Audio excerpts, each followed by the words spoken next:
Hi, can you give me advice? I'm a new Muslim, but I can't seem to pray 5 times a day.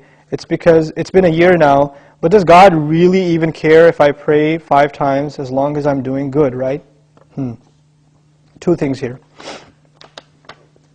There are actually 2 statements which are 2 different problems in the question. The first problem is, Bismillah salatu wassalam ala Rasulillah. The first problem is, I can't pray 5 times a day. I can't do it. Now, I don't believe you. Whoever said I can't do it, I don't believe you. You know why? Because I believe Allah. And now I didn't say I believe in Allah. I said I believe Allah. There's a difference, right? I believe in Allah means I believe Allah exists. I believe in Him.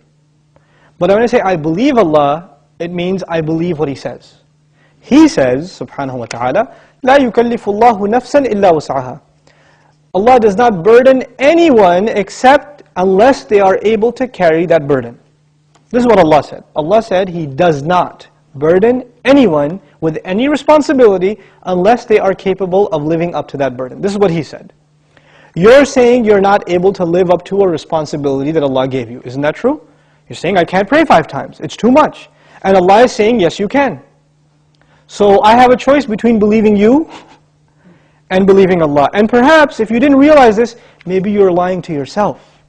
Maybe you've convinced yourself because of your laziness, because of your lack of will, that you don't want to pray 5 times. Maybe you have to, I can't judge you. I don't know what the problem is. But the problem, maybe you're ashamed to pray in front of non-Muslims. People can take 15-minute cigarette breaks at work, right?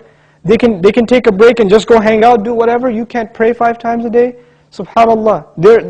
In this part of the world, where when I used to work in New York City, I would see Muslims praying all over the place. In the middle of 5th Avenue, on the curb, the guy is making salah because it's time. Or in the university, you open the copy machine room and the library, and there's like 3 guys praying right there, making salah. Muslims will pray. If there's time, we're going to pray. That's it. We're going to pray. So there are no excuses. That would be the cops. I'm going to stop? Alright, okay. So that's the first thing. Allah said you can. If Allah gave this burden upon you, and He did in fact, then you can. Convince yourself of that. And rely on Allah, He'll make it easy for you. The second question is, does He really care? Does He even care if I pray or not? Now this question is actually more about, does He need my prayer or not? You're forgetting that the prayer isn't for Allah. It's for you. It's not for Allah. If all the people in the world, all they did with their life was pray to Allah, it would not make Him any richer. It wouldn't add to His kingdom because He already owns all of kingdom.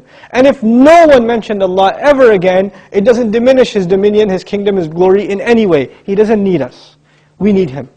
We need Him. So the question is, do you feel like you need to pray? Do you feel like that's a need in your life? And if it's not, if you feel you're free of, begging Allah for His help, turning to Allah and submitting before His commandments, then that's a serious problem with your faith. It's become weak, and this question only came up because you've been distanced from Allah for so long that shaitan can come to you and say, yeah, I know you used to feel bad about not praying, let's just get rid of that bad feeling and replace it with, well, why do I have to pray anyway?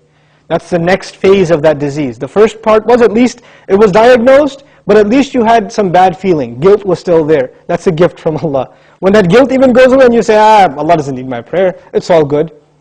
So long as I'm doing good. And that's the last part I want to talk about, this so long as I'm doing good part. Who defines what's good?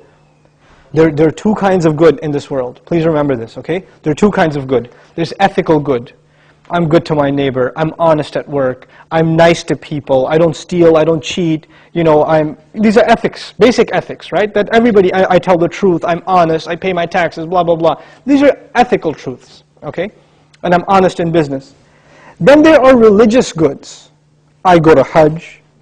I give zakat. I pray 5 times a day. I fast in the month of Ramadan. These aren't ethical realities. These are religious goods. Good deeds that are religious and good deeds that are ethical, moral in nature.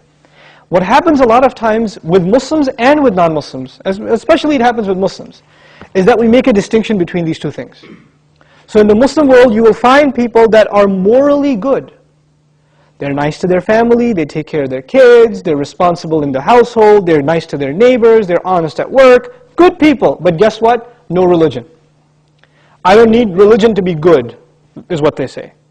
And on the other extreme, you have people that pray, go to Hajj, give zakah, have a long beard, dress in a very religious garment, and yet terrible to their family, cheating people in business, highly immoral and unethical. So what's happened is we have separated the two dimensions of goodness. Moral goodness, ethical goodness, and religious goodness. What Allah does in the Quran is fuses them together in the ayah, this one ayah, it's called Ayatul Bir, the ayah of goodness. What does it mean to be good? If you study that ayah, it is a combination of two things. It's a combination of ethical principles like fulfilling your promises, being patient, perseverant, and also religious goodness, establishing the prayer, giving the zakah, right? So it's a combination of both of those things in one place. So if you think you are in a position to define what good is, most likely you're sticking to moral goodness. And you're undermining religious goodness, like the rituals that Allah taught us. But what Allah wants is for us to have both at the same time. This is when a person is truly good. Otherwise, you're not really good. You have defined goodness for yourself and you have rejected Allah's definition of it. But we turn to Allah for guidance because we can't define things for ourselves. We want Him to define them for us. Inshallah ta'ala.